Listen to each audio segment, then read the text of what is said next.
This evening's review will be a particularly difficult one.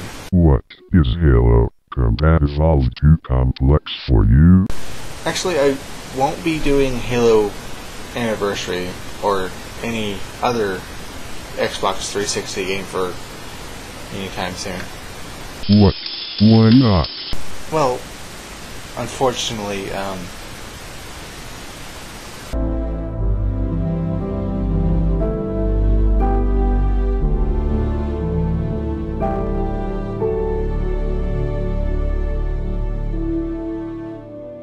Farewell, good friend, you will be missed. so instead I'll be doing Metal Gear Solid 4, Guns of the Patriots. Plot and sins. Oh shit. The world's longest movie.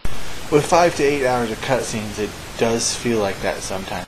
It is a 30-hour game! What is the problem with some long cutscenes? I'll talk more about that later, but for now I'm going to try to condense one of the most complicated, complex storylines I've ever seen in a video game down to a single sentence.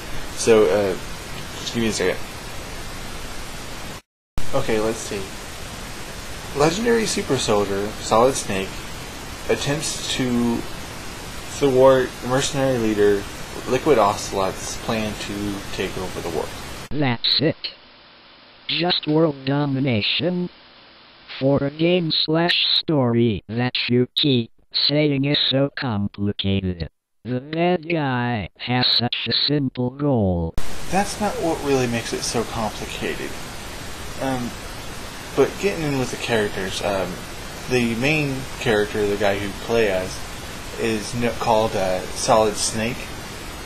He's a genetically enhanced clone of the legendary super soldier Big Boss.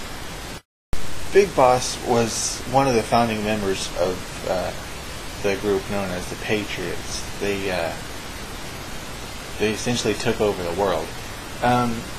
And they didn't want to lose the symbol that Big Boss created. They created of Big Boss. So they cloned him several times. And this program was known as Les Terribly French. The second biggest badass in gaming history. Yeah, I'll give you that. Except for Snake suffers from advanced aging due to the Patriots tampering with his genetic code. Somehow this protects the Patriots from him being captured. I'm not really sure how that works, but whatever. He also has fits of spastic coughing, but I think that has something to do with his chain smoking.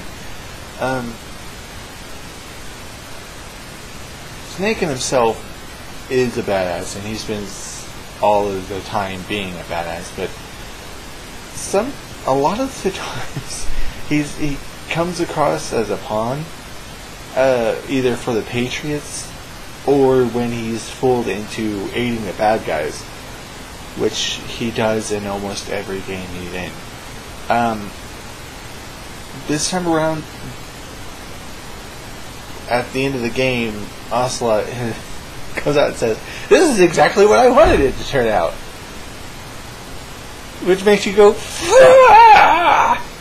because you spent the last 30 hours trying to defeat this guy, and he comes out and says, "Oh, yep, thank you." Solid Snake's cohort, partner in crime, whatever you call him, is known as Dr. Hal Emmerich, aka Otacon. In my opinion, he's more of a hero than Snake is. Okay, I need to look you now. Alright, you lost me. How is the blubbering nerd of a character more of a hero than the genetically enhanced super soldier single-handedly dispatching entire armies, taking on bipedal nuclear tanks? It's because Otacon actually has emotions, and he often has to work with those emotions and very far outside of his comfort zone. Unlike Snake, who is a soldier, was raised as a soldier, always will be a soldier, and he's quite perfectly fine with doing the soldiering thing. Hal is introduced in the first Metal Gear Solid game. He's the lead designer in the Metal Gear Rex, a bipedal nuclear missile launching tank. He's a massive anime nerd, otaku, he calls himself. That's known as sloppy. Anyway, he's a massive anime otaku, and he developed Metal Gear as a nuclear deterrent, since America had this awesome, for lack of a better word, mecha protecting itself with the nuclear arsenal. The idea was that other countries wouldn't be so quick to attack with nuclear weapons. Anyway, but the plans leaked out, and everybody had started getting Metal Gear, which led to an arms race of various Metal Gears, leading to the development of Metal Gear Ray in the second Metal Gear Solid game, and Metal Gear Arsenal. I'm not sure if that should be called Metal Gear, but anyway, that's for Metal Gear Solid 2. Otacon serves as Snake's technical support, since Snake seems to have a lot of trouble with computers and modern technology for the most part.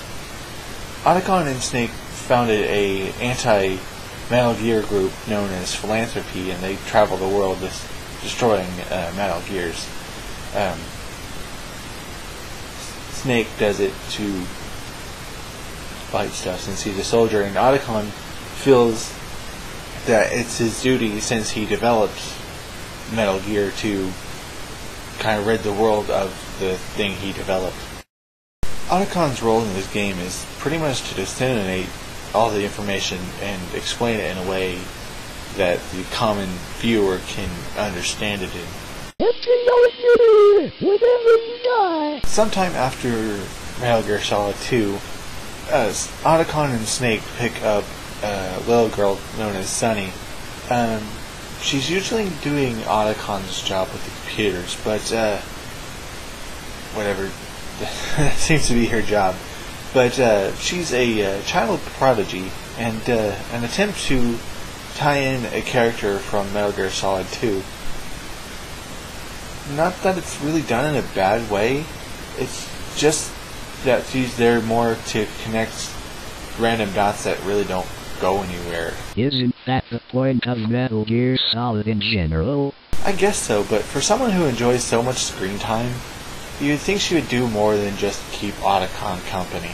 Drebin 893 is introduced as neither enemy nor friend.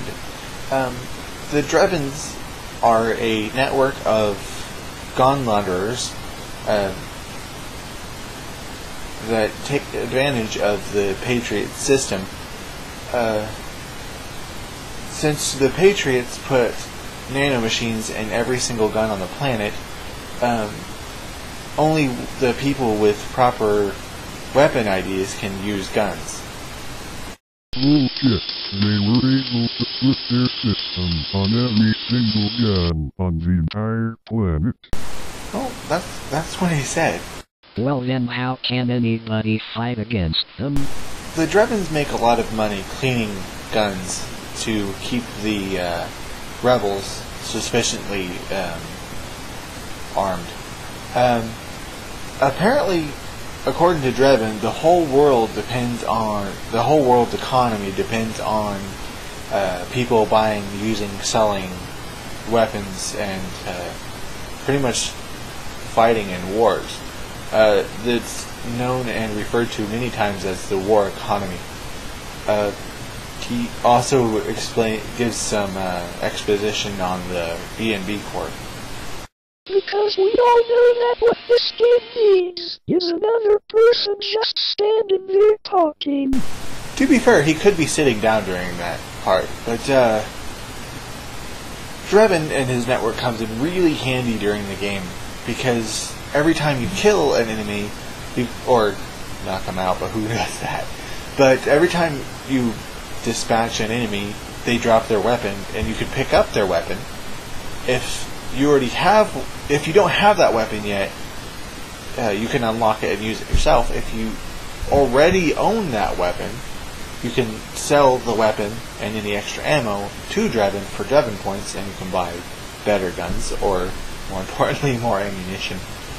Another character tied to Metal Gear Solid 2 is Jack, also known as Raiden in this game. That whiny kid from the second game. This time around, he takes several hits to the badass-o-meter and fills in the slot of the cyborg ninja. 3 of the 4 major Metal Gear Solid games feature a cybernetically enhanced ninja. They always show up in an awesome blaze of glory, but usually get their ass handed to them in the end. Raiden does end up better off than the other ninjas in this series, though. He gets his arms ripped off. Better than what happened to Gray Fawn. After the events of the second game, Jack had left his girlfriend. Since he grew up as a child soldier, so he had a hard time adjusting to what you and I would consider a normal life. He spends a lot of time off screen running various errands for resistance movements, I guess they can be called. When he finally does show up, he has his amazing battle with his longtime rival Vamp. But he gets his ass handed to him, so he goes off and gets fixed up. Naomi Hunter is a strange person. It's never really clear where her allegiances lie, or really we know her motive, but we don't really know the reasons for her motives. I don't know if I explained that very well. But at first she's with Liquid, then she dumps him to come along with you, and then right after that she goes back to Liquid. I like her. Never stay around long enough to get squishy. Use the men to get what you want, then move on. Ouch. Well, anyway, she takes a moment to analyze Snake's nanomachines and discovers that in a few months he'll be a walking bioweapon, thanks to the Foxdie virus that she injected him with in the first Metal Gear Solid game. Foxdie is a nanovirus that is supposed to target specific people using genetic markers. What it does is it kills people by simulating a heart attack. But what's going on is in Snake's nanomachines, they're breaking down, so the genetic markers may or may not target the entire human race. She also designs a computer virus that ultimately take down the AI that the Patriots are using to control the entire world. It really is her work that frees humanity from the control of the Patriots. As far as I can tell, Otacon and Snake's plan was just to stop Ocelot and leave it at that. During several parts of the game, you'll meet up with Rat Patrol Team 01. Their leader, Meryl, was part of the Shadow Moses incident of Metal Gear Solid 1. Due to the political inconveniences of the first game, Meryl and a lot of other people were placed in more convenient locations for the Patriots. Meryl was placed as the leader of the Special Forces Unit Foxhound. They were sent by the UN to supervise various paramilitary companies that had sprung up during the war economy. Meryl puts a lot of faith in the system, but she does give you a lot of insight on what it's like to be under the system's control. Her and her team are never really in a position to help you directly, but she's there to almost be there. But she is there, I guess. Ed is the sniper of Rat Patrol Team 01, and possibly the chaplain as well, since he does perform Meryl's wedding at the end of the game. He doesn't say much during the game, and nothing's said much about him, other than he's bitching that you're in his way, and I'm pretty sure he shot me in the back of the head a couple times. How do you know he's the sniper? He uses the same weapon as everyone else. The entire team does use the XM8 assault rifle, but he has a scope, so that makes him the sniper. That's pretty weak. Trust me, that's not the way I... Jonathan keeps getting killed over and over and over when I play on the hardest difficulty. Seriously, Otacon would say, "Oh, Jonathan's in trouble." Bam! End of game. Start over. He's dead! How could you? Didn't know he was in trouble until you said he was dead. But anyway, Jonathan is the heavy weapons expert in the team. Let me guess, he's the heavy weapons guy, because he uses a grenade attachment on his assault rifle. Yeah, that's pretty much how that worked. Johnny, aka Akiba, is the only other Rat Patrol team member that gets any kind of character development at all. Apparently, Akiba is Japanese for dork, and he does everything he can to live up to this reputation. Whether jumping up on the table, "Hey, I'm over here, how you doing? Hey, over here." Or just being pretty much at the butt end of all the comic relief in the game. He's clumsily and sloppy the entire game.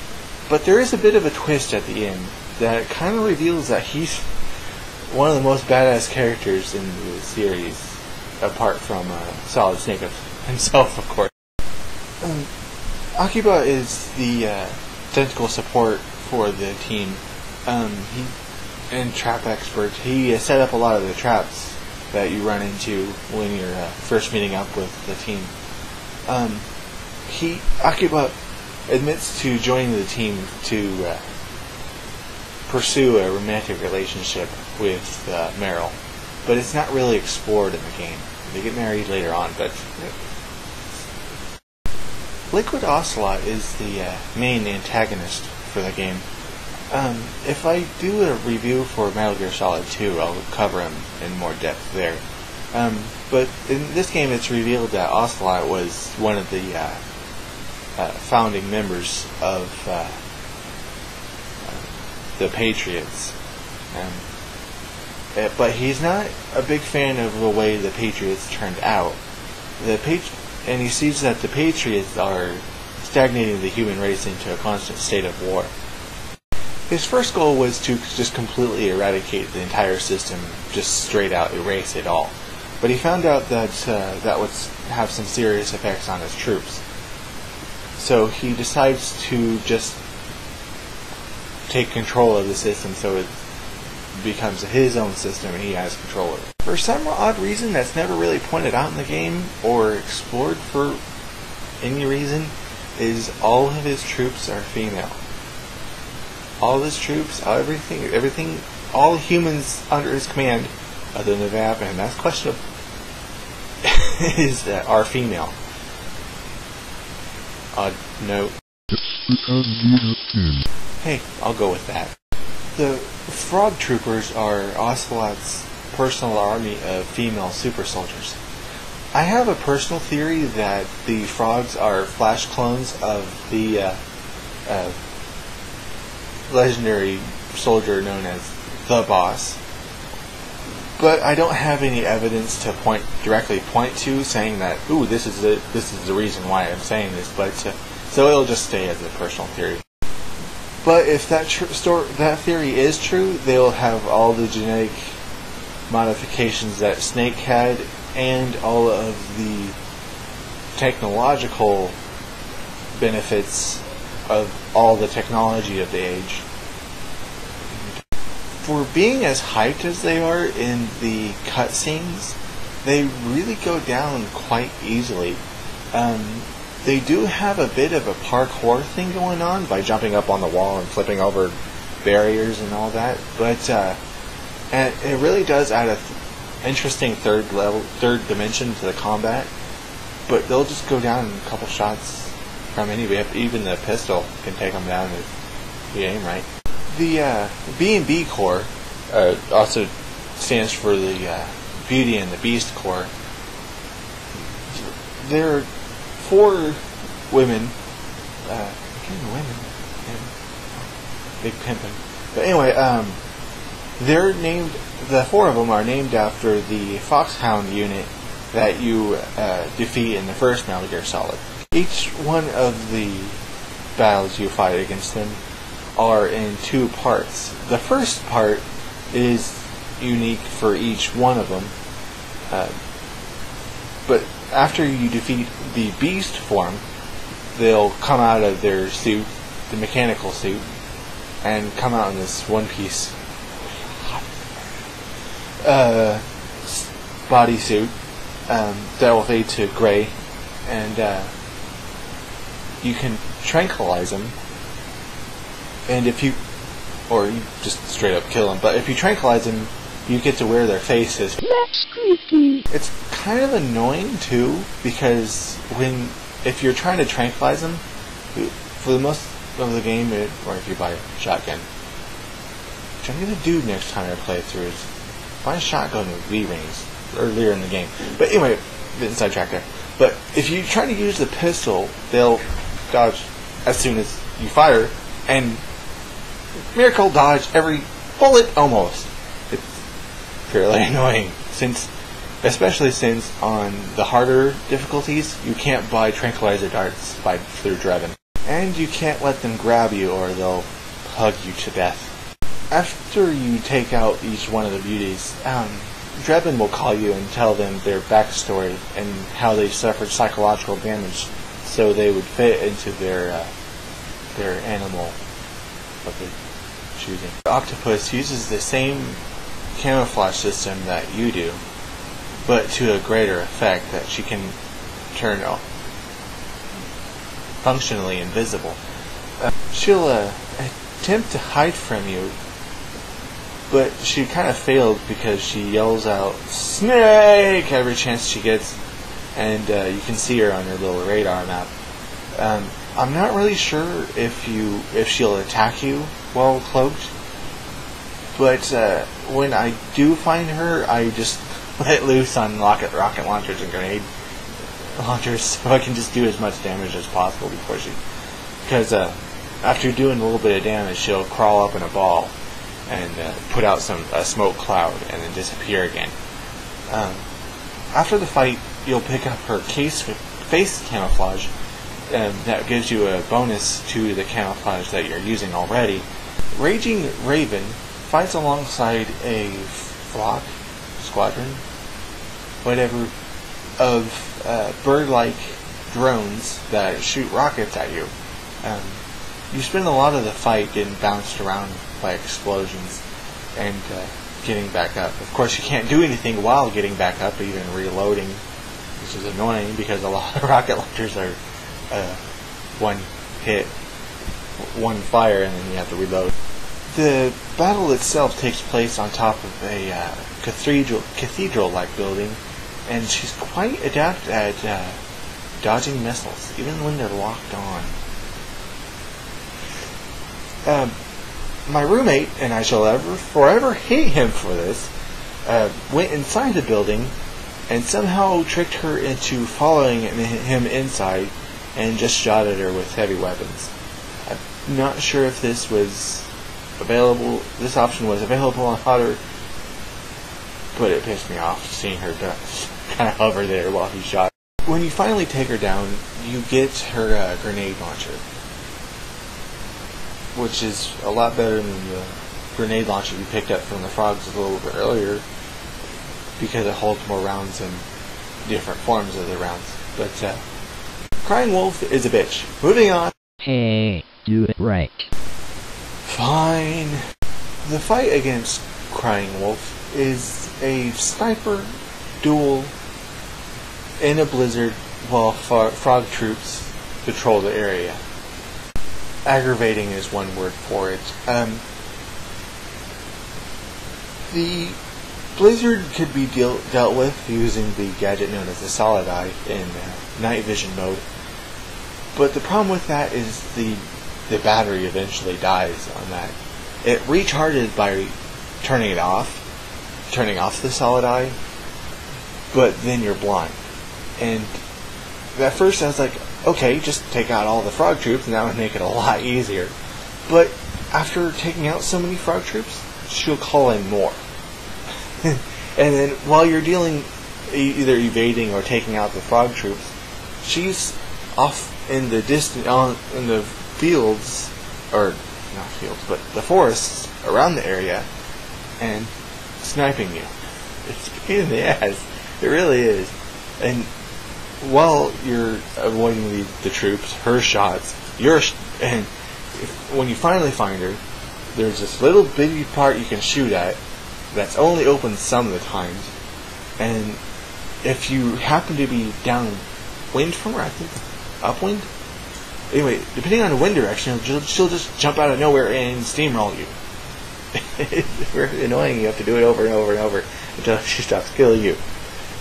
But what would be really handy though is after you defeat her, you pick up the railgun, which can take out the gecko, which are giant walking tanks, with one hit. A charged hit, but still it's only one hit to take out a whole tank, a walking tank that constantly kicks your ass. The last of the beasts is Screaming Mantis. She and her mentor, Psycho Mantis, don't really seem to fit into this world. Her psychic powers are really kind of random when it comes to the rest of the world of tomorrow kind of sci-fi genre this really is. It is explained that her powers aren't exactly as hokey as Psycho Mantis's, but they still really don't. One of the annoying things about her fight is that she'll take over your nanomachines so you can't shoot at her. Another thing is that she keeps resurrecting all the dead frog troops in the area, and she uses Meryl as a human shield. The objective of the fight is to shoot at the little dolls dangling from her hands, the marionette dolls, since that is how she's controlling your nanomachines. The way I assume it works is you shoot the orange doll that she's holding in her right hand with lethal weaponry, and the blue doll that she's had in her left hand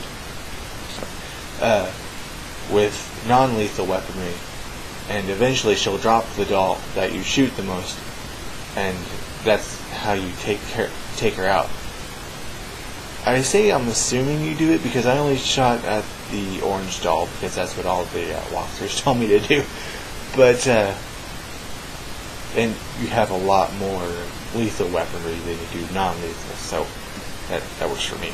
Of course, she makes Meryl float in front of the doll you're shooting at, but I think the way you get Meryl out of the way is to shoot her with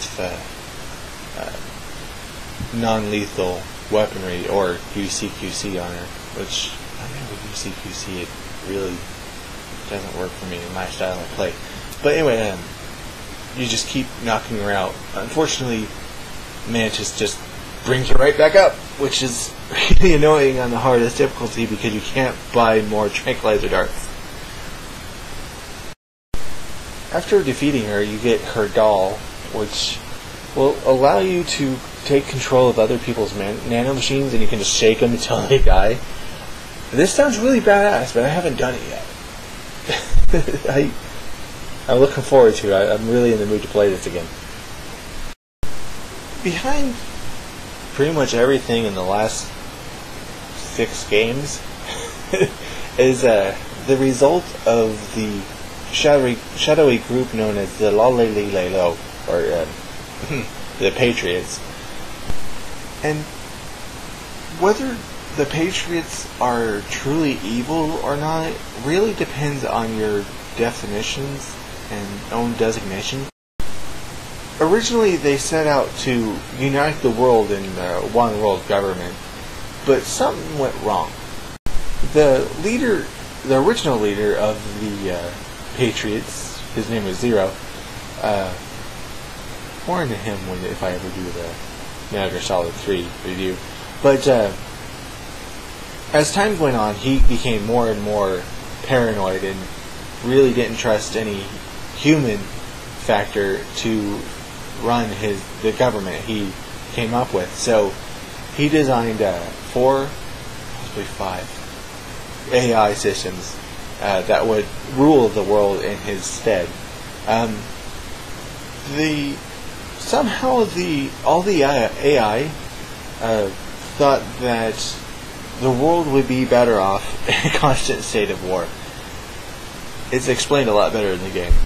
All of the political intrigue in all of these games is set up by the system of the Patriots, the SOP, to create conflicts. They developed their control, the nanomachines, to enact their control over basic human everything, right down to the emotions of the individual soldier. And that leads to each soldier having a complete emotional breakdown every time Ocelot starts messing with the system. Alright, the pros of this game, it's really how complex it is, truly. And it really does a very good job of bringing the storylines of 6 very complicated games all to a satisfying ending. If you played the entire series, it really is a treat to see an end to all these storylines. Something else that's great about this game is there's multiple ways of playing it. Of course, on the hardest difficulty, you have to be all sneaky and play the game the way it's designed to be played. But if you tone down the difficulty, you can just completely Rambo through it all and get the same gameplay effect. Not gameplay effect, but story effect. And staying true to all the other Metal Gear Solid games, it does give you a wide variety of weapons you can use. My personal favorite was M16 VR, extended battle rifle.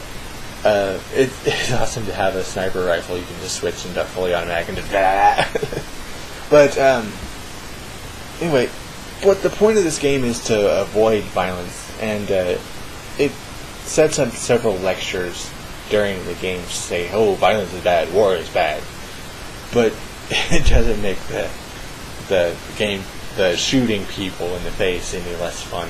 And the cons of this game, ironically, is the complex storyline.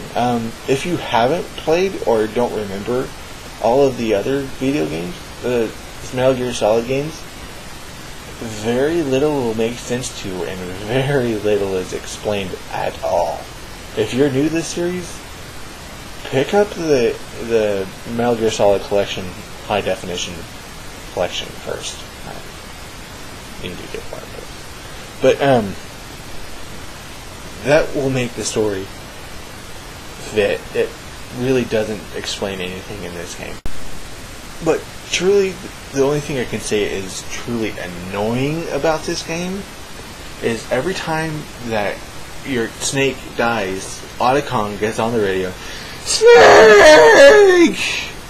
You're dead! I know I'm dead! Stop yelling at me!" And you can't skip the long out, "Snake!" It's like saying no every time, no! Every time, no!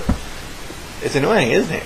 And what's also annoying is every time you die, you have to reset all of your weapon choices and all of your settings back to what you had them at. If you pass the checkpoint, that's when it saves your game. And if you die after the if you change any of your weapons after the checkpoint and you die, you have to change your weapons back. Say you like the M16 EBR, and you didn't have that in your specific inventory at the time. You die. You put that in your inventory because you think you need that weapon. You die. You have to put that back in your inventory. You die. You have to put that. It's annoying. That, and after every cutscene, either puts the operator pistol in your hand or the M4 in your hand. I don't use any of these weapons. Either of these weapons. There's no point in giving me back these weapons. Why do you keep giving me back these weapons? Then I have to change it back. Die. Then they change it back. Then I die. Maybe I'm supposed to be using these weapons. I don't know. Another serious flaw in this game is that the story's not told in any of the actual gameplay. It's sneak to checkpoint, watch an hour-long cutscene. Sneak to a checkpoint, watch an hour-long cutscene with action in it that you'd prefer to be playing than just watching. You're watching this amazing action scene going on. Why can't I play this? You can actually cut out all of the gameplay and still get the same story. Is it an awesome story? Yes, it is an amazing story. But you have to be there from the very beginning to understand the story. And that is a major flaw. Which is why I'm giving this game a 3.5 out of 5. What it does extremely well. But the flaws are just, you just can't overcome them.